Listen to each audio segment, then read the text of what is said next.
Bonsoir à tous. Dans les titres de l'actualité ce soir, les explications de Roger Béguin, directeur régional du littoral de la Société béninoise d'énergie électrique au sujet des fortes perturbations enregistrées au sujet de la fourniture de l'énergie électrique le week-end écoulé. Toutes les grandes villes du Bénin ont été touchées, vous l'avez certainement noté. Vous aurez des détails au sujet de ce qui a bien pu se passer pour vous faire rater des programmes de télévision ou autres activités économiques. Ce sera donc dans cette session de l'information. La Belgique et le Bénin, de bons vieux amis jusqu'à l'heure actuelle.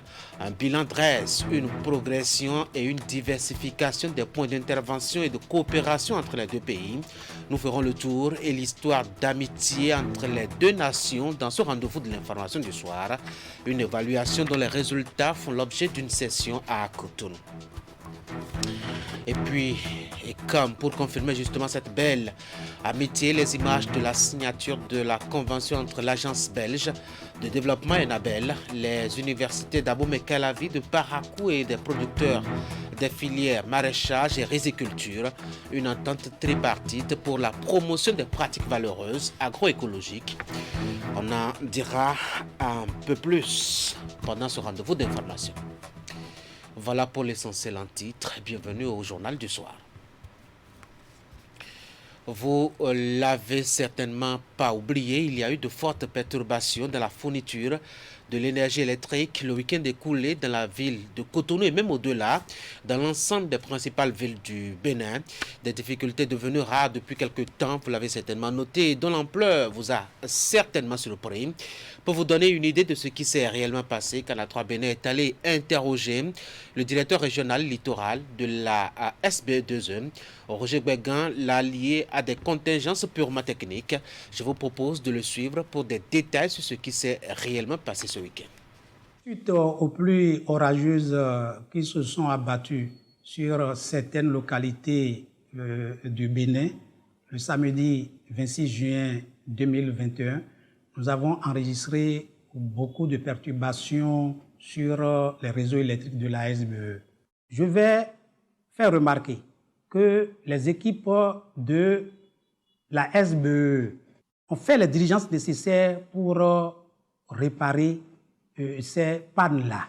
Donc, je voudrais présenter les sincères excuses de la SBE pour les désagréments que les clients ont subis le week-end passé. Quand il pleut, il y a des perturbations sur nos réseaux. La raison est toute simple. 100% des pannes enregistrées le samedi, ce sont sur des réseaux aériens. Il y a la vétusté du réseau. Il y a les arbres qui tombent dans ces réseaux-là parce qu'il s'agit des réseaux aériens. Quand nous allons finir avec les travaux de réhabilitation, les travaux de mise aux normes du réseau, les perturbations pendant les pluies seront conjuguées au passé. Beaucoup de travaux sont en cours actuellement. Ce n'est pas des projets, c'est des travaux qui sont en cours. L'objectif de ces travaux, c'est de réhabiliter les réseaux vétus que nous avons aujourd'hui. C'est de mettre aux normes ces réseaux-là pour qu'au bout du rouleau, dans un avenir très proche, même en temps de pluie diluvienne, en temps de pluie orageuse, que ces perturbations soient réduites à leur plus simple expression. Il y a des clients, par exemple, qui ont eu des disjoncteurs brûlés, des compteurs brûlés. Les équipes ont pu les remplacer. Donc, je profite de l'occasion pour demander à notre aimable clientèle de s'adresser à nos services de dépannage pour signaler toute panne. Les équipes de la SBE sont là 24 heures sur 24 pour trouver solution à ces problèmes-là. Voilà donc pour les explications du directeur régional littoral de la SB2E au sujet des difficultés observées dans la fourniture de l'énergie électrique à travers tout le Bénin. C'était le week-end passé. Du matériel technique pour appuyer la recherche scientifique, notamment à l'école polytechnique d'Abomey-Calavi. C'est un don de l'association Nobam Bénin pour aider les étudiants à mieux conforter leurs pratiques de recherche à la réalité pédagogique normative. La séance de remise du matériel a eu lieu sur le week-end sur le campus de l'université d'Abomey-Calavi. On va faire le point maintenant avec Titi Goudalo. Du matériel de recherche scientifique au profit de l'école polytechnique de l'université d'Abomey-Calavi. Composé de diverses machines de dernière génération, le don émane de l'association Nobam Bénin qui intervient dans les domaines socio-culturels, familial, éducatif et humanitaire. Nous avons reçu un fac, un incubateur, une bonbonne d'azote liquide. On a reçu tout un matériel d'électrophorèse de protéines, tout un matériel d'électrophorèse d'acide nucléique. Nous avons reçu un continuous flow électrophorèse et un transluminateur. Ce don a été rendu possible par une contribution sur fonds propres de certains enseignants justement de cette unité de recherche sur les maladies non transmissibles et le cancer, parce que le transfert des équipements jusqu'ici a nécessité beaucoup de fonds et on n'a pas jugé cela normal de laisser toutes les charges à l'association Nobam. Le lot de matériel comporte également des outils informatiques, des microscopes et bien d'autres instruments pour mieux permettre aux bénéficiaires de faire des exercices pratiques dans les conditions requises. Le geste est salutaire et c'est le moment pour les responsables d'entités de reconnaître les mérites de l'association Nobam Bénin. Qu'ils vous souviennent, il y a quelques mois, notre école a bénéficié gracieusement de l'association Nobam Bénin d'un lot d'ouvrages pour enrichir le fonds documentaire de la bibliothèque de l'EPAC. Ces livres sont mis à la disposition de nos étudiants. Une école professionnelle ne peut offrir un enseignement de qualité sans une bonne dose de pratique. C'est le moment de vous exprimer toute la reconnaissance de l'école polytechnique d'Abo et Calavi pour ces dons d'une importance capitale pour la formation et la recherche. Nous vous promettons d'en faire bon usage. Aujourd'hui, avec nos partenaires, nos relations en France, nous aurons toujours la possibilité de mettre à disposition des objets didactiques, des objets matériels, équipements de laboratoires spécifiques, pas seulement la spécialité biochimie. On est dans le génie civil, il y a l'électronique, l'informatique. Et la démarche que nous menons jusque-là et tout ce que nous formalisons avec, par exemple, l'EPAC et d'autres partenaires, en retour, nous permet de juger de la crédibilité de notre démarche vis-à-vis des donateurs. Créée en octobre 2013, l'association Nobam Bénin est basée en France et opère pour le bien-être de la communauté béninoise. Elle compte déjà à son actif plusieurs œuvres humanitaires qui contribuent à l'épanouissement de tous. L'association promet revenir incessamment ici même à l'EPAC pour d'autres gestes plus intéressants. Voilà pour le point avec Teddy Goudala. Aujourd'hui, c'est la journée mondiale de lutte contre le travail des enfants. Et pour célébrer cette journée-là, le Bénin a pensé à honorer non pas les enfants, mais ceux qui respectent au mieux leurs droits, surtout sur les lieux d'apprentissage de métiers. Des patrons artisans ont donc été distingués à l'occasion pour leur sens de responsabilité face aux droits de leurs apprentis. Le REC Gaba a assisté à la cérémonie de célébration de ces grands artisans et voici son compte rendu. Les maîtres maçons les plus respectueux des droits des enfants sont ici primés. Ils sont au total 12 artisans sélectionnés sur plus de 500 chantiers sur l'ensemble du territoire. C'est le résultat d'une mission rigoureuse pour encourager les artisans qui accompagnent le gouvernement béninois dans la lutte contre le travail des enfants. Et c'est à dessein que la 20e journée mondiale de lutte contre le travail des enfants est mise à contribution pour distinguer ces grands artisans. Il s'agit en effet d'un mécanisme d'incitation des maîtres artisans au respect de la législation en matière de protection de l'enfance au Bénin. Cette année, le choix est porté sur le secteur de la maçonnerie, compte tenu du nombre élevé d'enfants engagés dans ce secteur. À l'issue de ces visites, deux meilleurs maîtres artisans ont été identifiés par département. Les maîtres artisans se sont engagés, entre autres, à lutter individuellement et collectivement contre le travail des enfants apprentis. Utiliser exclusivement les enfants dans le cadre de leur apprentissage. Éviter les châtiments corporels et moraux aux apprentis. Respecter les horaires de travail selon les métiers. Accorder un repos hebdomadaire aux apprentis. Au cours de cette édition, tous les acteurs impliqués dans la lutte contre le travail des enfants reviennent sur les efforts fournis, les engagements pris à l'horizon 2025 et le tableau peu reluisant qui nécessite davantage d'efforts. D'où le thème de cette 20e journée mondiale, agir maintenant, mettre fin au travail des enfants. Agir maintenant signifie qu'il faut maintenir le cap des actions courageuses et des choix stratégiques susceptibles d'accélérer les progrès enregistrés en vue de parvenir plus rapidement à l'ultime objectif de 0 enfant au travail d'ici à 2025.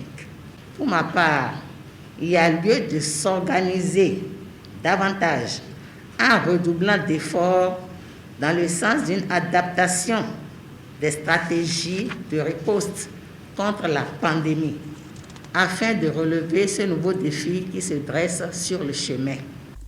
Toutes les autorités à divers niveaux accordent leur violon sur le fait que cette journée doit être un instant de réflexion profonde pour apprécier le niveau de réalisation des progrès afin d'identifier les défis persistants pour bien ajuster les politiques et stratégies en cours.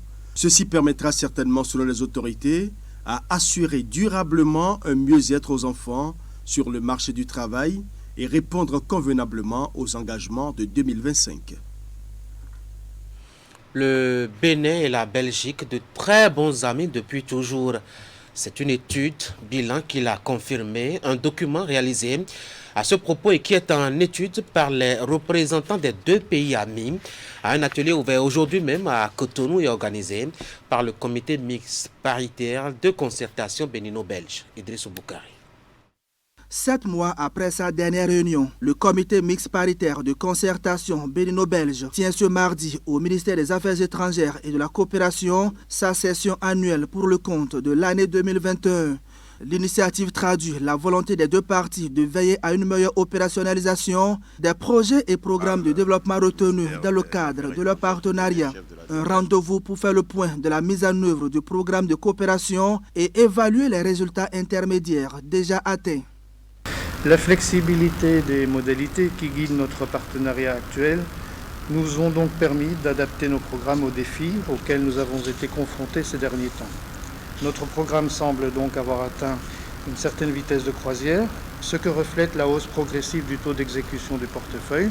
Le Royaume de Belgique est un partenaire stratégique pour le Bénin, une coopération bilatérale dynamique qui permet à la Belgique, par l'intermédiaire d'Enabel, d'accompagner le Bénin, notamment dans les domaines de l'agriculture, de la santé, de la sécurité, du numérique et du secteur portuaire. Pour le ministre des Affaires étrangères et de la coopération, en attendant de rendre officiel le programme d'action du gouvernement pour le quinquennat 2021-2026, il faut renforcer les acquis de ce partenariat pendant les 5 années à venir. En effet, Monsieur l'ambassadeur, notre coopération avec votre pays fait partie des modèles de coopération que le Bénin entretient avec ses partenaires européens. Une coopération efficace, silencieuse, démonstrative, qui s'adresse aux secteurs vitaux de notre programme d'action. Et je voudrais à ce titre saisir l'occasion qui m'est offerte pour exprimer la reconnaissance, la gratitude du gouvernement dont je fais partie, le gouvernement du président Patrice Talon, pour l'appui substantiel qu'apporte le Royaume de Belgique au Bénin dans la mise en œuvre de nos réformes ambitieuses et courageuses qui sont impulsées par le chef de l'État. C'est pour cela que nous avons préparé avec beaucoup d'attention. Nous avons essayé d'assurer la multisectorialité de cette session avec toutes nos équipes techniques sous le leadership de mon estimé collègue, le ministre d'État Abdoulaye Bio-Tchané, ministre du Développement et de la coordination de l'action gouvernementale. Au cours de la session, le Bénin donnera à son partenaire quelques grandes orientations du programme d'action du gouvernement, avec un accent particulier sur le volet social qui paraît important pour la Belgique. La prochaine réunion est prévue pour le mois d'octobre pour faire la revue à mi-parcours de ce programme de partenariat entre la Belgique et le Bénin, qui est l'un des UP de concentration de l'aide au développement belge. D'un atelier à un autre, celui-ci présentant le Conseil national du dialogue social qui se mêle des affaires de fiscalité au Bénin. L'organisation qui promeut la priorisation du dialogue pour régler ou anticiper les conflits dans les rapports humains a ouvert un atelier à Cotonou. C'est pour plaider pour une fiscalité de développement. Et là-dessus, elle a eu l'appui de son partenaire technique de tous les jours, CNV International. On va faire le point avec Ulrich Gaba et Eder Mpavi. La migration de l'économie informelle vers l'économie formelle. C'est le thème de cet atelier sur la fiscalité de développement organisé par le Conseil national du dialogue social du Bénin. Cette rencontre est l'une des principales recommandations de l'atelier d'octobre 2019 qui avait proposé la prise en compte d'une équité sociale et de l'élargissement de la base fiscale à travers un dialogue social franc et constructif. Il vous revient, chers participants, de recenser les regroupements professionnels et autres structures consulaires, artisanat, chambre d'agriculture, chambre des métiers, chambre du commerce et d'industrie, etc., concernés par la thématique dont il est question et qui ne sont pas tous présents à la présente rencontre. Identifier les différents points objets du dialogue pour l'établissement de l'équité sociale. Définir les règles de conduite du dialogue pour l'élargissement de la base fiscale dans une vision commune et partagée en tenant compte des grands ensembles que vous êtes. Avec le partenaire néerlandais CNV International, le Conseil national du dialogue social du Bénin entend promouvoir un monde égalitaire et juste où le travail est décent et les droits de la personne humaine respectés sans discrimination. En apportant son concours à l'organisation de cet atelier, la CNV International entend contribuer à la promotion des droits des travailleurs, notamment en ce qui concerne la maîtrise des normes internationales de travail de l'OIT et les législations nationales en matière de droit du travail comme une base à un dialogue social constructif. Elle souhaite également promouvoir la prise en compte à la fois de la responsabilité de chacun des acteurs, mais également une vue juste dans l'appréciation de l'apport de chacun de ces acteurs à nos systèmes de production. 3 jours durant, les participants à cet atelier vont jeter les bases d'une équité sociale en matière de fiscalité de développement, tout en prenant en compte le grand nombre de concitoyens dans une large concertation. Dans la poursuite de ce journal, le Conseil communal de Dangbo a tenu la semaine écoulée sa session ordinaire. L'équipe dirigeante s'est retrouvée pour discuter des questions de développement de la ville. Ses membres ont commencé par dire 2 mots au sujet du bilan d'activité du maire et de ses adjoints, avant de se pencher sur les questions liées à la vie économique de la commune. Voici le point de tout ce qu'ils se sont dit et de tout ce qu'ils ont discuté dans ce reportage signé Assiomo Kanyi Assiomo. Le conseil communal de Dangbo a tenu sa 2e session ordinaire. À l'ouverture de celle-ci, 12 points ont été inscrits et étudiés par les élus locaux. À l'entame des travaux, le maire de la commune n'a pas manqué de souligner ce qu'il attend au terme de la session. Je compte habituellement sur votre sens élevé de responsabilité pour qu'à la fin de la session, qu'on soit vraiment grandi, du fait qu'on aura assez travaillé pour le développement de notre commune, ce que vous avez d'ailleurs toujours fait. Je vous en remercie très sincèrement. Pendant les 4 jours qu'ont duré les travaux de la 2e session, les conseillers communaux se sont affairés à étudier les dossiers les uns après les autres, des points sur lesquels ils reviennent. Les conseillers, dans une assiduité à nul autre pareil, comme ils l'ont toujours montré ici à la commune de Dangbo, ont adopté d'abord le rapport d'activité du maire et de ses adjoints. Nous avons parcouru aussi la question des finances de notre commune et que nous avons analysé et fait les recommandations nécessaires toujours dans le sens de l'amélioration de la mobilisation des ressources propres. Il y a eu même le social qui a été abordé à travers donc, le dédommagement de nos concitoyens qui ont dû remettre les terres à un moment donné pour la construction des infrastructures marchandes. Le Conseil s'est appesanti sur le cas et se donne les moyens pour les reloger ailleurs pour soulager leur souffrance. Les conseillers ont eu à se pencher également sur le domaine devant abriter la trésorerie communale.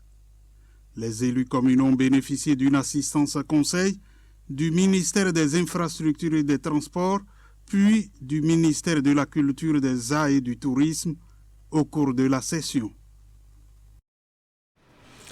L'association Chine-Afrique a provoqué un débat à Cotonou. Comment travailler à une sécurité complète de navigation et de commerce dans le golfe de Guinée? Elle a pour cela ouvert une conférence réunissant tous les acteurs intéressés par la question. Au bout, la vision est d'arriver à une promotion de l'investissement et du commerce en trouvant les moyens pour arriver à bout de ces actes d'insécurité qui règnent sur cette partie de l'océan Atlantique. Voici le compte rendu du début des travaux. Se mobiliser davantage pour susciter une prise de conscience collective et une mutualisation des énergies face à la menace qui plane sur les échanges maritimes dans le golfe de Guinée. Telle est la préoccupation au cœur de cette conférence, initiée par l'association Chine-Afrique pour la promotion de l'investissement de l'économie et du commerce.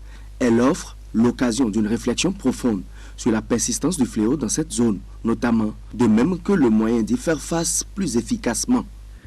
Cette conférence nous donne une occasion de partager nos travaux de recherche en matière de la sécurité maritime dans le golfe de Guinée. Elle nous offre l'occasion d'étudier ensemble comment réduire ce fléau qui gangrène cette partie de notre continent. Pour tenter d'endiguer ce phénomène, des initiatives d'ordre juridique, institutionnelles et opérationnelles ont été entreprises tant au niveau international, régional que national. Tout à l'heure, nos conférenciers nous aideront à décrire brièvement les causes de ce phénomène et les perspectives pour une lutte acharnée contre cette criminalité en haute mer. Les échanges autour du thème en débat permettront aux organisateurs de recueillir d'éventuels avis et suggestions pouvant permettre de renforcer la lutte et accroître la prise de conscience autour du fléau. Aujourd'hui, comme tout le monde le sait, le commerce mondial, les 3/4 du commerce mondial passent par la mer. Donc il faut forcément sécuriser et les navires, et l'équipage, et les marchandises. Donc la question de la criminalité maritime dans le golfe de Guinée est une question d'appoint, est une question d'actualité. Et je pense que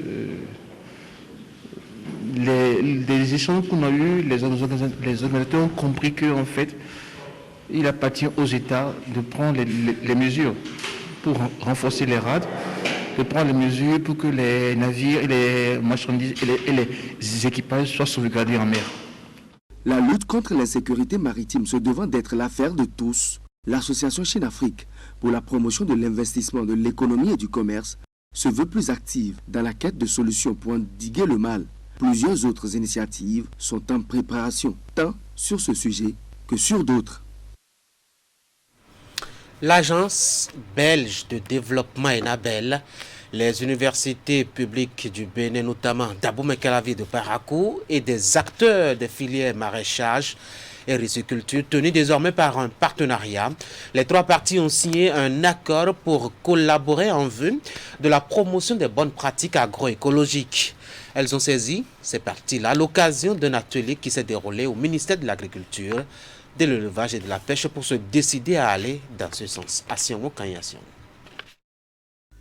Enabel, agence belge de développement, avec le financement de l'Union européenne, a procédé au lancement de conventions avec les universités d'Abomey-Calavi et de Parakou. C'est au cours d'un atelier tenu le lundi 28 juillet portant sur le projet Taïra qui implique les différents acteurs dans la promotion des pratiques agroécologiques. Il met l'accent sur les filières maraîchage et riziculture. Les accords de financement dont la signature nous rassemble aujourd'hui concernent donc les acteurs de la recherche, puisqu'il s'agit donc des universités d'Abomey-Calavi et de Parakou, Et l'objectif de ces actions est de permettre de valider des innovations agroécologiques performantes pour les systèmes de production maraîchère et risicole et d'élaborer un référentiel d'aide à la décision dans le domaine de la transition agroécologique en ce qui concerne donc l'université d'Abomey-Calavi. Et pour ce qui concerne l'université de Parakou, de proposer des solutions adaptées de bonnes pratiques en matière de gestion de l'eau dans les systèmes de maraîchage irrigué et les systèmes rizicoles de bas-fond sur base de suivi technico-économique des modèles d'irrigation. Il s'agit de contribuer au renforcement des capacités nationales de recherche agricole en développant aussi l'architecture de la recherche nationale, les collaborations interuniversitaires pour être plus efficaces et propices à l'innovation. Enfin, il s'agit de contribuer au renforcement des capacités nationales en apportant les connaissances et les preuves pour alimenter les politiques de développement et les décisions d'investissement. Le projet Terra est un projet visant à proposer des solutions innovantes fondées sur les résultats de la recherche-action. C'est mené en partenariat avec les acteurs locaux de la recherche ainsi que les producteurs pour une transition agroécologique concertée. Et dans cette transition, l'eau joue un rôle important. Une meilleure gestion de l'eau dans nos systèmes agricoles, surtout les plus utilisatrices de l'eau, maraîchage et riziculture, est une condition sine qua non pour l'atteinte des objectifs du développement rural. L'action à exécuter par le laboratoire hydraulique et de modélisation environnementale de l'Université de Parakou vise à contribuer à ce défi par le suivi technico-économique des différents modèles d'irrigation en vue d'analyser la rentabilité et proposer des solutions adaptées aux différents contextes. Le ministère de l'Agriculture, de l'Élevage et de la Pêche, à travers son représentant, prône une synergie d'action. Je voudrais prier les parties prenantes, à savoir le projet Terra, l'Université d'Abomey-Calavi et l'Université de Parakou, à œuvrer chacun en ce qui le concerne pour que les objectifs visés par l'élaboration de cette convention soient atteints. Le MAEP souhaite qu'une cartographie soit élaborée pour prévenir des risques éventuels qui vont plomber la mise en œuvre de la Convention. Des évaluations régulières seront faites afin de donner des orientations. C'était le dernier élément de ce journal qui s'achève d'ailleurs. Nous y avons évoqué les raisons des fortes perturbations observées dans la fourniture du courant électrique le week-end écoulé sur l'ensemble du territoire national. C'est le directeur régional littoral de la SB2E qui nous a tout dit, tout expliqué au sujet de ce qui s'est passé pour que la plupart des villes du Bénin aient eu ces difficultés à vivre pour avoir l'énergie électrique ce week-end. Nous avons parlé de la bonne santé de la collaboration entre le Bénin et la Belgique. Les deux amis ont fait ensemble un point de leur collaboration et passent en revue actuellement à Cotonou les résultats de ce bilan afin de faire des réajustements éventuels si besoin. Donc, en été, on en a dit deux mots aussi. Enfin, il n'y a que le Conseil national du dialogue social qui travaille à une fiscalité de développement. L'organisation rêve d'un climat social où règne l'équité aussi bien au sujet des fruits des efforts fournis, mais aussi des contributions citoyennes pour le bon fonctionnement de l'État. Elle a ouvert un atelier sur la question pour s'y pencher. C'est donc la fin de ce journal. Merci d'avoir été là. Vous passez une excellente soirée. Bonsoir et à demain.